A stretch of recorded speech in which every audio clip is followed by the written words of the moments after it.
les voy a hablar, pero muy brevemente, de las tecnologías y ética de la relación médico-paciente. Entonces, cuando hablamos de las tecnologías, una de las cosas que más se repitió en el día de hoy es la tecnología de la información y cómo nos permite procesar y tener acceso a una cantidad enorme de datos y todo lo que se puede hacer con esos datos.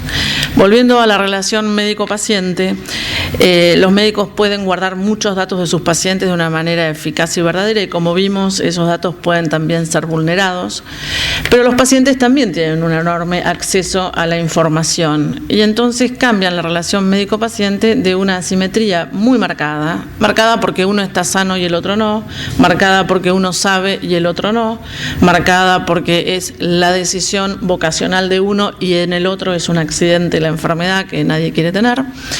Esa asimetría se empieza a diluir porque muchos filósofos de la historia de la bioética lo asocian con gobiernos autoritarios y dicen, bueno, el médico también se enrola en esta imagen de autoridad que vulnera la privacidad de los individuos y entonces terminamos aceptando que entre médico y paciente debiera haber un acuerdo que se revalida cada vez. Y es muy sencillo actualmente porque uno tiene una cartilla de médicos, no es como se hacía en la antigüedad cuando yo era chica, que uno iba al médico y el médico era ese que estaba en el barrio o en la salita o en el hospital y no había 40, era el gastroenterólogo y uno iba a ese y se ponía confiadamente en sus manos y decía lo que tenía que decir y creía que todo estaba bien y que todo se terminaba en ese lugar y probablemente era así, pero cuando, como nos ha ilustrado el doctor Manrique, la información empieza a pasar de manos, empieza a circular y peor, empieza a ser valiosa para algunos y valiosa económicamente, lo que eso lo hace gravísimo. Entonces, ningún médico puede garantizar que esos datos estén protegidos y todo eso que pasa ahí empieza a cambiar de color. El primer cambio, y lo que refieren muchos profesionales, es viene el paciente con una lista de bajadas de internet y me pide curaciones o cosas que no existen, que estaban en un blog, que alguien dijo que valían, pero que en realidad no son valiosas, porque yo como profesional tengo la obligación, qué bueno que la tiene, de chequear científicamente todos estos datos y voy a aceptar y a aplicar lo que esté justificadamente probado que es un beneficio para ese paciente. Porque desde la época de la antigüedad, el que ejerce la medicina tiene una responsabilidad y la responsabilidad estaba basada en esa asimetría, que el médico entraba al lugar donde vivía el paciente, tenía que tocar el cuerpo del paciente, hablaba con el paciente, estaba en el hogar de ese paciente y entonces lo primero que Hipócrates exigió fue respeto al entrar en la casa ajena, respeto al abordar el cuerpo del otro y una serie de otras condiciones que acompañaron durante centurias la práctica profesional del médico. Con todo esto lo que quiero decir es que había una implícita responsabilidad en el profesional respecto de la vulnerabilidad del paciente y, en palabras de hoy, no generar más vulneración. ¿Qué pasa con esta información que trae el paciente y con estos deseos del paciente? Que los deseos del paciente empiezan a volverse importantes, pero hay una interfase que es conjunto vacío. Una cosa es el deseo del paciente y otra cosa es la práctica médica justificada científicamente por la que el médico puede respaldar su accionar.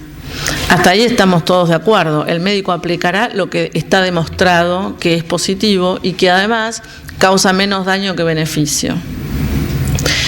En cambio, el deseo del paciente, como ya sabemos, especialmente las mujeres, si sos rubia más, los deseos son infinitos, no conocen límites y esa es la magia del deseo. El deseo es todo lo que se me pueda ocurrir, pero más. Y lamentablemente el mundo de la tecnología y de las redes es el mundo del deseo, porque es el sitio en el cual me presento como yo quiero. Pongo la foto en la que estoy linda, recorto, yo personalmente me saco bastante panza, mucha edad, toda la que puedo, miento mal, yo no se preocupe por los datos, doctor, yo siempre nací en el año 79, 80, 82, lo que sea necesario, no tengo ningún problema con eso. El problema de la virtualidad es que me permite ser dos personas. O sea, yo soy el que soy y llego hasta donde mi cuerpo me lleva, pero cuando estoy en internet estoy con los peces atrás y con unos barcos, con unas velas y en unas condiciones extremas que probablemente yo no resistiría, pero en la foto sí. Y como bien dicen los chicos, si está en Facebook existe, si está en internet existe, y si uno ahí se fotografió con los leones, entonces es un valiente luchador o domesticador de leones. Y acá es donde viene la mayor grieta desde mi punto de vista. La relación médica-paciente está sustentado en la voluntad del paciente y en el cuerpo del paciente. O sea, algo le pasa a ese sujeto y es algo que el buen médico o el médico clínico está acostumbrado a identificar en cómo el paciente entra y cómo el paciente se sienta y cómo el paciente refiere, ¿no? En la comunicación médico-paciente, las preguntas más cortas son las que tienen más eficacia. Si uno le dice, ¿y todo bien? Mejor va a recibir toneladas de información del paciente. Si uno le llena el aire con cosas, probablemente no, lo limite, ¿no? Entonces, hay un paciente que se traslada para visitar al médico con toda su humanidad, esa concreta, que el médico puede evaluar y debe hacerlo. Hay un intercambio de criterios mirándose a los ojos, lo que no es poco, según vimos, no es para nada poco. Y hay además unos síntomas que se refieren. Entonces tengo signos y tengo síntomas, y también muchas veces hay una revisación en el consultorio, en donde el paciente es tocado por el médico, o sea, tocado científicamente, pero tocado, porque por eso en el médico uno hace muchas cosas que no haría en ninguna otra parte. Yo personalmente pues no lo haría, con el dentista tampoco. Y entonces el problema es la interfase insalvable entre la virtualidad de las redes y del mundo en el que hoy vivimos todos, porque si lo que vivimos es cierto, y yo creo que es cierto, de 4 a 10 horas, todos los pobladores que tienen internet están en las redes, de 4 o 3 a 11 horas era el margen del tiempo que las personas por países pasaban frente a una pantalla. Y sin ir más lejos, yo hace rato que no uso teléfono celular, yo lo que uso es dispositivo, porque ese aparatito que llevo en el bolsillo me da una cantidad de datos que me permiten moverme, vivir, tomar nota, ¿no? Ajustar cosas. Miro pantallas, pero cada vez que me expreso a través de la pantalla, entro al mundo virtual. Y si esa pantalla tiene fotos, no voy a poner las que no salimos bien, voy a salir en las que Nerina y yo parecemos las chicas superpoderosas, divinas. Esa es la que voy a poner. O sea, es una virtualidad, es un cuadro de algo vivo, y el cuadro puede no tener toda la información, de hecho no la tiene. Entonces, ¿qué pasa en el acto médico? El acto médico es con la realidad del paciente, con un paciente que además está habituado a la virtualidad, con un paciente que además viene con un deseo que está, yo podría haber elegido decir sobrevaluado, exagerado, pero yo diría desarrollado, o mejor, empoderizado por esta virtualidad. El paciente viene con un deseo que está hiperdesarrollado por esta posibilidad. Vivimos con el personaje más que con la persona. Vivimos en el personaje. Entonces la interfase se hace cada vez más lejana y la responsabilidad que le cabe al médico es cada vez más alta, porque lo primero que tiene que hacer es ser veraz. Lo segundo que tiene que hacer es ganarse que el paciente se adhiera al tratamiento y lo sostenga, pero ahí tiene que cruzar el difícil puente cada vez más grande del deseo del paciente con la realidad de lo que tiene. Ayer le contaba a mis alumnos, porque yo tengo alumnos de kinesiología y los amo, porque la información que se genera en esa clase es brutal. Y uno me dice, a mi mamá el médico le dijo esto y fue muy violento, hablábamos de diálogo, de la comunicación médico-paciente en el consultorio. Y fue muy violento. Y entonces llegamos a la conclusión, y es lo que yo creo, que a veces la veracidad es lo único que salva al paciente, porque le permite dejar de volar en su fantasía y hacerse cargo de lo que se tiene que hacer, que a veces es urgente, porque la mayor parte de las patologías hoy se cursan mejor si son tomadas a tiempo, y ser tomado a tiempo requiere que el paciente se entere y se haga cargo de eso. A mí un médico me dijo que yo iba a andar en silla de ruedas, que no me preocupara, que había eléctricas, así que eso no era ningún problema y que en Disney todo el mundo andaba en silla de ruedas eléctricas. Claro, me lo dijo cuando yo le pregunté, clarísimo, ¿cómo sigue esto? O sea, ahora quiero que me diga la verdad, está muy lindo todo el tecnicismo. Dígame esto en 6 meses, 2 años, ¿cómo es? Y me dijo la verdad, ¿fue brutal? Sí, claro que fue brutal, era horrible. ¿Quién hubiera querido decirle eso a alguien? Pero si no hubiera hecho eso, yo seguiría todavía en una nube de fantasía, si ustedes me han visto entrar y salir. 0 silla de ruedas, 0. Lo que quiero decir es, las nuevas tecnologías, y particularmente las tecnologías de la información, generan un nuevo paciente que es más virtual que real, y que es tanto más virtual cuanto más haya crecido ese deseo y cuanto más sea incapaz de tomar la realidad como es. Y en la contracara está el médico, que tiene que ser cada vez más responsable, cada vez más veraz y cada vez más informado científicamente, de una manera que requiere un procesamiento, una discusión y un respaldo de la información que recibe. Así como todos recibimos informaciones varias, muchas de las cuales no son reales. A mí me encanta la gente buscando en Wikipedia. Tengo amigos que cargan cosas falsas en Wikipedia para reírse. Y hay personas que toman citas de Wikipedia. Y uno les dice, mirá que esa es una información que no está contrastada. No, es la que usa todo el mundo. ¡Viva la virtualidad!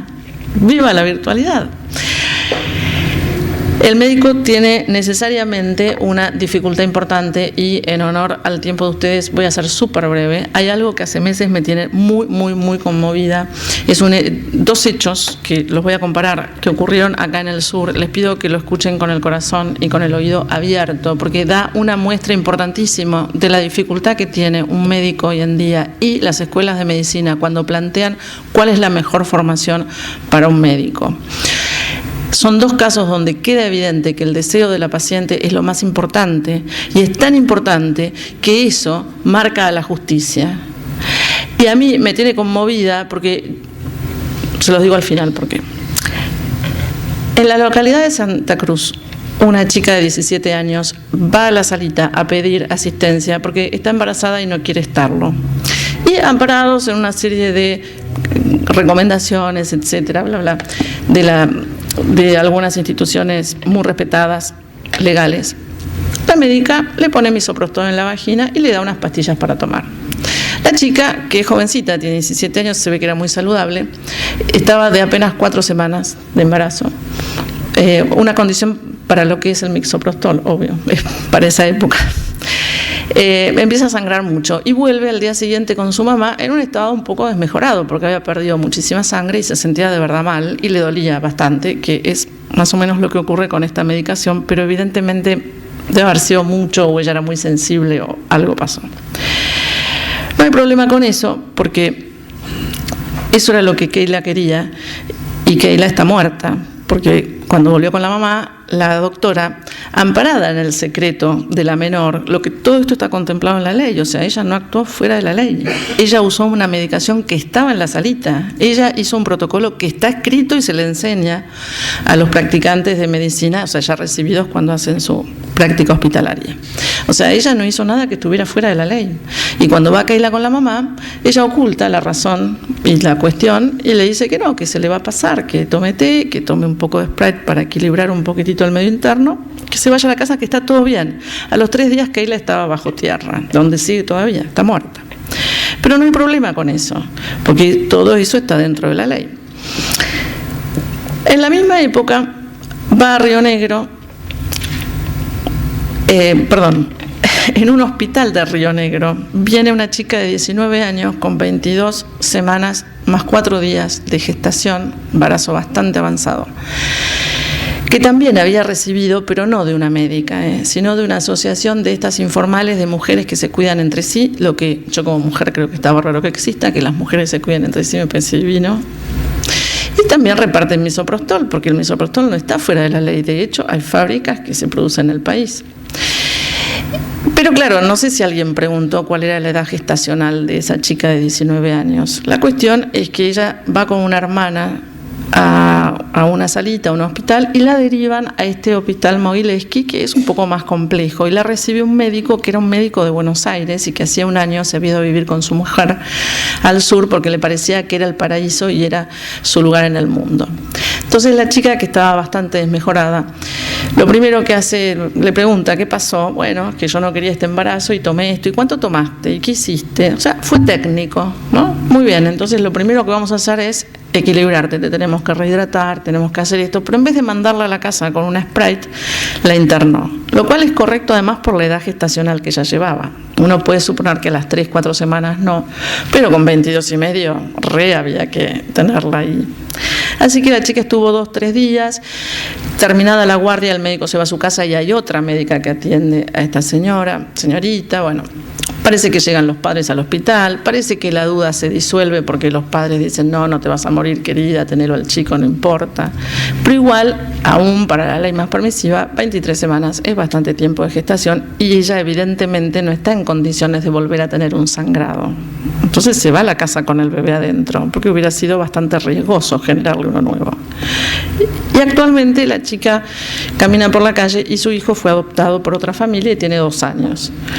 Lo que de verdad me heló la sangre fue saber así indirectamente por alguien que es de la Universidad del Sur que hay un juicio contra el médico que hizo todas estas operaciones para equilibrar a la paciente, y decidí hablarlo hoy porque en realidad parte de lo que iba a decir ya fue hablado con maestría por todos mis colegas, mucho mejor que yo, y porque el juicio empezó el lunes y termina hoy y me parece que la fecha da. La pregunta es, ¿por qué fue acusado por una legisladora rionegrina? ¿Y por qué hay un juez que está desarrollando este juicio? Porque primero hubo reuniones, todos tuvieron abogados, y el médico quedó suspendido, no puede ejercer más su profesión, y de hecho, en el momento en que lo acusan, me cuesta decirlo, pero lo acusan porque es una frase popular, de salvar 2 vidas. ¿No? Lo acusan de salvar 2 vidas. Yo me conmuevo porque digo, yo crié chicos, tuve mis cosas, como ya se puede ver. Acabo de perder mi papá, mi tío. Y yo frente al médico tengo adoración, tengo una cosa de, qué bueno que sea una persona que se juegue, ¿no? Es una persona que, a mi papá lo sostuvieron mucho tiempo en un hospital dando los servicios, de verdad. Podría no haber sido así, se hubieran ahorrado bastante dinero, pero el agradecimiento que uno tiene con ese grupo médico y todo eso es muy grande, y eso es lo que uno espera que le pase. Uno espera que le pase a algún médico que diga, mira, primero te equilibro, después te doy las vitaminas, después, bueno, y después no sé, fíjate cómo seguimos, pero hoy perder medio litro más de sangre lo veo complicado, ¿no? Sería lo que...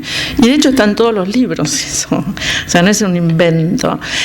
Lo que quiero decir es, hay una persona que no camina por la calle y la persona que la atendió también, según yo quiero, eso lo quiero dejar bien claro, acá no hay nadie que actúe fuera de la ley, solamente que en un caso se respetó a ultranza el deseo de la chica.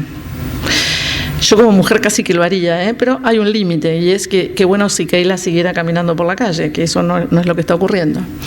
Y por el otro lado, hay un médico que no puede trabajar hace un año, que también tiene hijos chiquitos, que hizo lo que hubiéramos hecho cualquiera de nosotros si se hubiera encontrado a alguien por la calle en mal estado. Le hubiera dado un vaso de agua, lo hubiera sostenido, le hubiera dicho, bueno, yo te acompaño un rato, no importa, después viene otro, después te lleva la ambulancia, no interesa. Qué bueno que hubiera mucha gente así, ¿no? Que mucha gente que se detuviera a asistirte, ¿no? Pero hay un juez que está llevando a cabo un juicio, que está usando medios populares, el dinero de todos, y hay una legisladora que cobra y que hace estas acusaciones, y no pasa nada, y está todo bien, y no hay nadie que diga, señores, ¿qué clase de médicos queremos tener? El deseo de la paciente, ¿cuán importante puede ser? La paciente está viva y te lo puede manifestar. La paciente puede hablar muchísimo, esa es la diferencia con Keila. ¿Por qué hay un juicio en el medio? ¿Y qué pasa si los médicos empiezan a trabajar a la defensiva? ¿Y qué pasa si los médicos dicen, intereses, gustos, preferencias, ¿qué hacemos? ¿Qué querrías? ¿No? Para la ley que justifica el juicio que está ahora ocupando un estrado, testigos, gente, dinero, papeles, todo eso, ¿el médico qué debería ser? Un proveedor de soluciones a los derechos del paciente. Qué suerte que nunca me encontré con un médico así. Qué suerte que siempre me crucé con médicos que fueron objetivos, que buscaron hasta el punto de la salud. La salud es esto, yo otra cosa, andate al cirujano plástico, o sea, yo trabajo hasta acá. Qué bueno que hay personas que te dicen que no y que te enseñan a pensar 2 veces. Qué bueno que hay profesionales que te llevan de nuevo al lugar de la realidad, porque la legisladora está demasiado ocupada en estas cosas que podrían ser súper buenas si las aplicamos bien, pero si seguimos con esto, se deforman completamente. O sea, ¿de verdad Keila tenía ese derecho? ¿De verdad a la chica que camina por la calle se le negó un derecho? Si cumplió 22 años hace un par de meses, digamos, ¿de verdad a ella se le negaron derechos? ¿De verdad ella se encontró con un solo sujeto que no hizo lo que ella quería? Si ella fue derivada de otra salita, ¿por qué no encontró ahí a alguien más que le pusiera misoprostol local? ¿Por qué no siguieron con su deseo en otro lado? ¿Por qué si a la chica la internaron y la atendieron varios? Porque estuvo internada, 24 horas más. ¿Por qué hay un solo acusado, que es el que le preguntó, che, ¿qué pasó? ¿Cómo llegamos hasta acá? Lo que haría cualquiera. Si vos te descompensás a las 3 de la mañana de un domingo o de un sábado en la calle y te llevan a un hospital, lo primero que hace el equipo médico es preguntarte qué tomaste, porque es el día de las salidas, es el día de las drogas de consumo. Si no estás perfecto y como para correr los 10 kilómetros de Buenos Aires, te van a preguntar qué tomaste, porque es esa fecha, y de acuerdo a lo que tomaste, harán lo que tengan que hacer. Porque eso es necesario y ese es el proceso científico de discriminar qué tengo que hacer con este paciente para que esté mejor después y no antes. Es tan elemental que uno se sigue preguntando, ¿qué pasa con la ley? ¿Qué pasa si las leyes en general son buenas? Yo no estoy en desacuerdo con estas leyes, ¿eh? ¿Por qué hay personas que llevan tan lejos un capricho? ¿Por qué hay este mundo del deseo infinito? ¿Por qué alguien le exige al pueblo argentino y a todas las leyes un tratamiento médico seguro y gratuito? Me quiero saber quién escribió seguro, si no hay nada que sea seguro, especialmente si usas un escalpelo o una aspiradora. No sé, no puede ser seguro, aunque tengas al lado el desinfectante, que siempre es una mejor condición, obviamente. Eso no se discute. No, o sea, ¿qué valor tienen los derechos y en qué lugar queda el acto médico? ¿Cómo puede un médico restablecer una relación médico-paciente veraz y responsable si el paciente no es que esté empoderizado, que estaría bien eventualmente, no es que esté informado, que estaría bien también, porque no tiene que ser bruto, sino que tiene un exceso de deseo y se ampara en todo lo que hay y lo que todavía no hay para exigirlo, y que puede llegar al punto en el cual pueda llevar a juicio a un médico, ¿no? Porque hizo lo que hubiera hecho cualquiera de nosotros, ¿no? Bueno, con esto quiero decir que la tecnología puede ser muy buena, pero más allá de todas las recomendaciones que nos ha dado el filósofo, como generalmente y a través de los miles de años los filósofos te dan buenas recomendaciones, habría que pensar nuevamente cómo se modifica el terreno si las personas están habituadas a vivir en la virtualidad y a verse a través del deseo. Y tienen una dificultad bastante manifiesta, y en este momento hablo solo de la legisladora, en entender que hay cosas objetivas por fuera de mi propio deseo. Y hay cosas que pueden estar fuera de mi deseo y aún así estar bien. Yo voy a dejar acá, al respecto del tiempo de todos, y vamos a dar 10 minutos para preguntas. Así podemos intercambiar un poco sobre todo lo que hemos escuchado el día de hoy. Antes de despedirme, porque después nos vamos a ir todos rápido hablando de estas cosas, yo quiero preguntar a los que hablaron. El 12 de junio vamos a tener una reunión mucho más que interesante que organiza el doctor Manrique sobre multiculturalidad en medicina y en bioética. Y bueno, esperamos la presencia de todos ustedes. Muchas gracias.